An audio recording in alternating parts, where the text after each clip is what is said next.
let's move on to the showbiz news that we've got. We've got Michelle Eagleton, and Michelle is a broadcaster on Happy Radio. Yes. And how happy are you today? I'm very happy. Are you happy that I'm in United Colours just for you, Eamonn? Very happy. That's very kind of you being able to do that.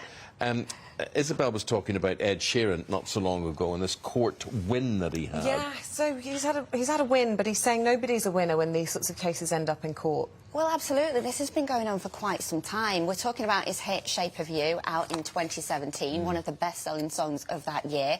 He was accused of copyright by Sam Chokri, and, of course, he's been cleared of that yesterday. But it has took its toll on his mental health. He said it's taken its toll on his creativity and also his wallet because, you know, he gets a lot of royalties for this song, and they have been on freeze since those claims. So it has been a good win, but as you say, it's bittersweet, and he's hoping that, you know, cases like this do not happen to other people again. But he's also celebrating this morning because he has been nominated for 3 Ivor Novello Awards. That has just been announced. And funnily enough, he's up for Best Songwriter.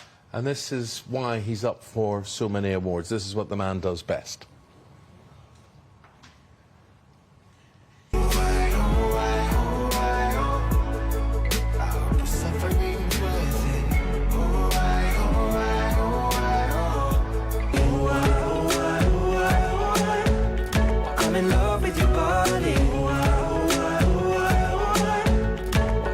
Also going to be, I don't know if they'll have Ed Sheeran at the wedding, but there's going to be a big wedding planned, and they've got the marquees out. I know, it looks fabulous. It's the wedding, of course, of Brooklyn Beckham and Nicola Peltz, who, of course, is an actress over in the States. It's going to be huge, a big celeb fest. You've got the likes of Gordon Ramsay, you've got Mel B there. You haven't got Sir Elton John because he's on tour, and he obviously is the godfather, I'm starting a whole new trend there, of Beckham, but it's going to be fantastic. Rumours are it's costing £3 million. Brooklyn is supposed to be very nervous about his wedding speech. He's not bothered about his first dance. He said he's quite a good mover. Have you seen him move before? Are you friends with the Beckhams? Oddly enough, no. I thought you might be going to the wedding. Eamonn will know the Beckhams. He'll be invited to that wedding. I never get that excited by the children of celebs. I mean, Brooklyn Beckham, what's he famous for? Being the most privileged kid in showbiz? Well, he is supposed to be an aspiring chef, and we've seen him do a few things. Couldn't even make a piece of toast, could he, on that American show? No, apparently not. But like I say, he can bust some moves. The dress that Nicola's going to wear, everyone wants to know about. It's Valentino. She's wearing not just one wedding dress, she's wearing about 4 on the day. But she can do, as I say, reports of £3 million being spent on this, so they have lashed out on this wedding. She changes so many times. She is. The way they used to do for Children in Need and Eurovision and whatever, you know, the hosts sort of every half hour change. Absolutely. And they're going to be dancing to Snoop Dogg. He's going to be DJing at the wedding, so awesome. Yeah.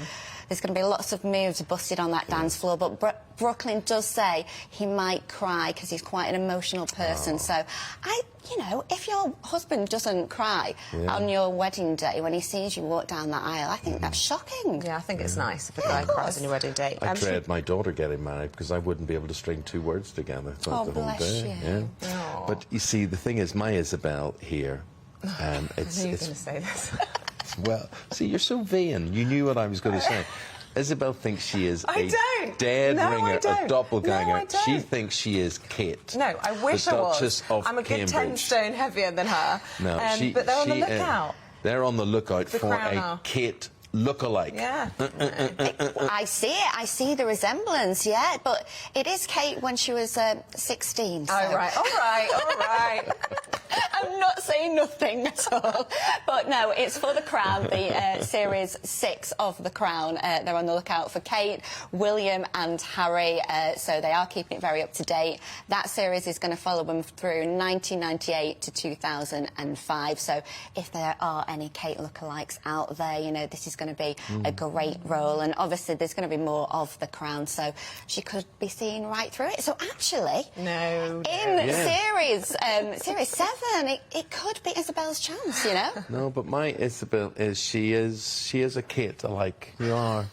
The way you do, but she is a fashion icon for you. I love her style. Yeah, I think she just thinks she's great. She just doesn't put foot wrong. Lots of people feel that about her, don't they? That she's just effortlessly understated and classy. And I really like her. Yeah. Anyway. Absolutely. Nikki Grahame, a documentary about her. Such a sad story, and for people that name doesn't mean anything. Of course, she was the star in one of the original Big Brothers, and hugely public battle with an eating disorder. I know, yeah. Well, this is a big tribute to her tonight on Channel 4, the documentary Who Is She? Aptly named, because obviously she did that Who Is She debacle in the diary room. Yeah. She did suffer a lot with anorexia, the eating disorder.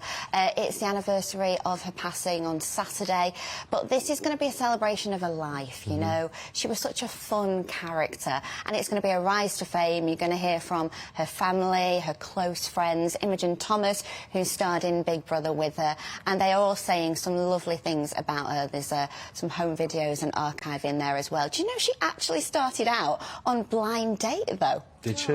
Yeah, she was first on Blind Date, then she was an extra on EastEnders. So there's lots of things that you'll find out about Nikki. Was she? She was really young. She was 38 when she passed away. I tell you, know, so sad. about 15 years ago or so, I was in a hospital in London, very mundane appointment, or I was filming, I can't really remember what, but anyway, I was walking down a corridor and she was there with her mum. And I knew her, and we sat down and started talking, and she told me why she was in hospital, and she was in attending an eating disorder clinic, and it was a great hope for her that they thought this could turn her around, and she'd put so much faith in this. And anybody who has eating disorders, I mean, it was sad beyond belief. It really was sad. She wanted so much to do something about it. And just couldn't. She was in the grip of all of this. But a nice family, they were very close, and it just was very sad that nothing ever came to it. It just didn't turn out for her. Well, her memory will be celebrated tonight, and I think that's great, because we will never forget those iconic moments that she gave us on TV. TV gold, absolutely. Okay.